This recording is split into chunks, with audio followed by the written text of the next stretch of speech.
You know about Black Box now? It's a 2-week program. We live in this amazing mansion house. We barely left it. It was sort of like a hostel plus, you know, all the businessy areas. That was the whole team. I think 16 people from 11 companies, a bunch of countries around the world: China, UK, India, Lebanon. And it was very interesting. The mansion was sort of downtown, almost downtown San Francisco. And there was a cafe within the house, a bar, 2 meditation rooms. I mean, it was quite interesting. So I'll have 10 slides on what I learned and sort of what I went through. We basically learned in 3 different ways. So there were presentations, so somebody came like here and sort of spoke and gave us their opinions. You can see here is Ariel Zuckerberg, Henrik was talking about. She looks a lot like Mark. It's hard to not see it. She's an angel investor, and she's one of many people that came and spoke to us. It was a very intense program. In 2 weeks, we got I feel like we got 2 months of material within 2 weeks. It was sort of from 8 a.m. until midnight, and you just keep going all day. So that was one format. Another one was they brought mentors. This is the head principal, design principal at IBM. So they would bring in mentors to the house, and they would sort of talk to us and give us one-on-one ideas on what to do. And then the biggest part, what I think, was the help that we got from the other companies. The people at Blackbox were really amazing and very, very diverse. So we had people that were PhDs in math to high school dropouts. We had 18-year-olds and 55-year-olds. Like, it was really crazy. And then every night we would have dinner, and then afterwards we'd sit together and they would give each other feedback and ideas on the project. My favorite part was called the hot seat. So after dinner, one person would sit in front of the whole group, and then everybody else would tear down your idea as much as possible.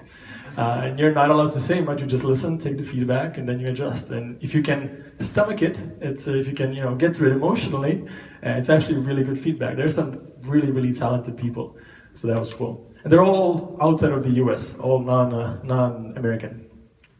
So I have a few slides about the actual aha moments and what I learned. And here's Spotty, he's the founder of Blackbox. And he said, the biggest mistake you can make is to think that a startup is a small version of a normal business. Now, what he was just trying to say is that most of the people, when they start startups, they sort of have the same strategies and principles that they use in big companies. The problem is that it doesn't work that way. Startup is an experiment, that's what he said. And you should think of it as an experiment. You have some hypotheses, you should sort of write them down, and then you should design experiments to prove or disprove those hypotheses. That's what you should be working on.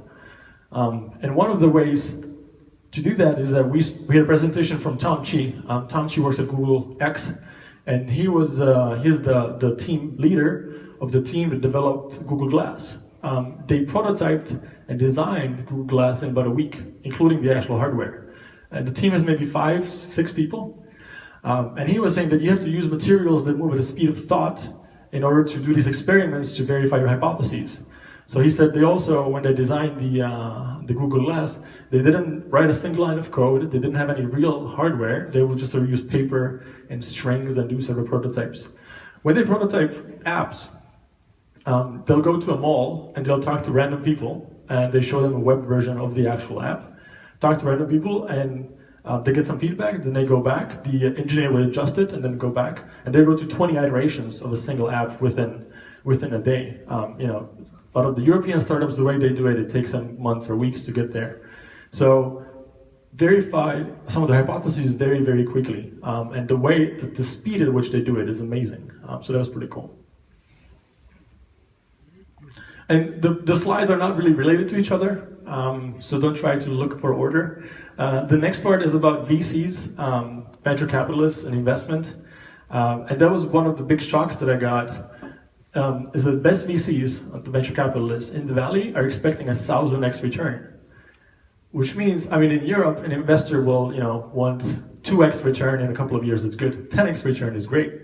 If the best VC in Valley will give you $1 million, and let's say the valuation of the company at this point, of your company, is $5 million. If your company is worth $500 million in a few years, that's not enough for them. It's not enough to get 100x return. They said, if you try to sell, we're going to fire you, or we'll get somebody else that's going to get us $1 billion valuation, because that's what matters, that's where we make our money. So that was sort of a big shock that what they expect is just amazing. And if you do take money from a VC, you have to know that they have the power to fire you if they want the 1000x return. So he was just telling us to be very careful that basically who you are getting in bed with and what their expectations are. That was pretty cool. And the next one, here's Josh, who's a VC from another firm, who's giving a presentation. And when a lot of the European startups sort of pitch you their idea, or they talk to you, they focus mostly on technology and the idea. Like, we have this one cool idea and we think it's going to make the world. And that's how they talk to investors. And I asked Josh, and he invested in I think Odesk, who was now Upwork, who's the biggest freelancer platform, also Lending Club, who's the biggest peer-to-peer money lending club.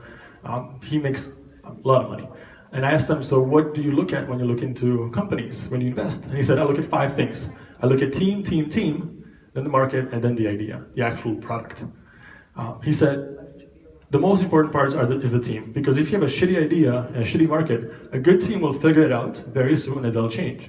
He said he's willing to invest, he would rather invest into an amazing team with a shitty idea than an amazing idea with a shitty team. So there's a huge focus on the founders and the actual people. And when we say team, you don't have to have a PhD, in artificial intelligence. You just have to show that you can execute an idea and actually get shit done. So the approach is very different there. The next part is about pitching and actually doing presentations.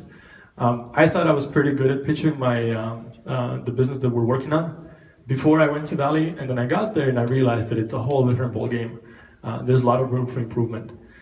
So we did a lot of sort of pitch training from what they call the handshake pitch, which is, and Bill, he was our pitch doctor, and he said, tell me what you're working on in 7 words. It has to be clear, concise, I have to understand it, not everything, but you have to be able to explain your amazing idea in 7 words.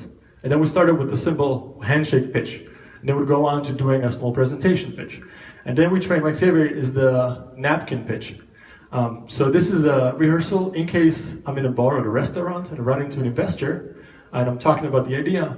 I'll put a napkin and I'll do this 1 minute, 2 minute pitch, which seems very natural because you're in the environment, but it's extremely precisely trained and practiced. So the way they communicate is quite amazing. So this was the way we trained. What happens if you run into a VC in a bar, and how would you pitch the idea? Or in the elevator, yeah. So the elevator the next part is the elevator pitch, which is about 60 seconds, and you don't have a napkin, so it's a very different pitch. But we trained like all the different scenarios, from the handshake pitch down to the 1-hour presentation to VCs. So yeah, Bill was amazing. This next part is about immigration. This was our immigration lawyer and corporate lawyer. And what I didn't know is that actually if you have a company that has funding in a company, it's very easy to be in the US. There's a lot of different founders visa, and it's not a problem. If you have a company and it's funded, and the funded part is the important part, because that means that it's a real business and you have money, then you become the good kind of immigrant, and they want you to be in the US. So we spoke with them, and they said they have a 100% success rate on getting their visas for their founders. So that was interesting. Here the next part is from Ankit. Ankit is the founder of Pulse. Pulse was a news app that was acquired by LinkedIn for about 100 million a couple of years ago. And the quote I put here is, I'm not supposed to tell you this, but what I'm trying to say is that the people there are extremely open and very, very down to earth. Like, this guy is a gazillionaire, but you would never be able to tell it. He was very, very open and very willing to share all the ideas. And that's one of the huge differences between the Valley and people here, that here when you talk to a lot of the sort of startup people, or when they talk to investors, even they want to not tell too much about the idea. They want to protect it because they're scared somebody will steal it. In the Valley, they understand that the ideas are useless. What matters is that you actually execute on the idea. So everybody's very willing to share, and they'll tell you a lot. So that was pretty cool. And Anki was one of the many people that came to the house, and they could have come in Lamborghinis, but they came with Uber. It's okay to make a lot of money. It's not okay to show it off.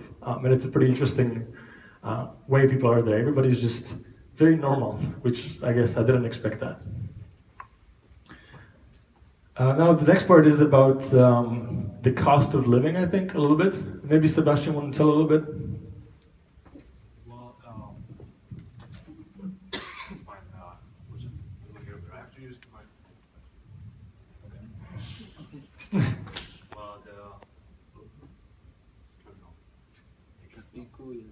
So the biggest problem for companies like us, for startups in San Francisco, is that's very expensive, and it's not just about the place when you want to rent an office or a house. It's also about the people. A lot of companies, a lot of the starting companies, what they do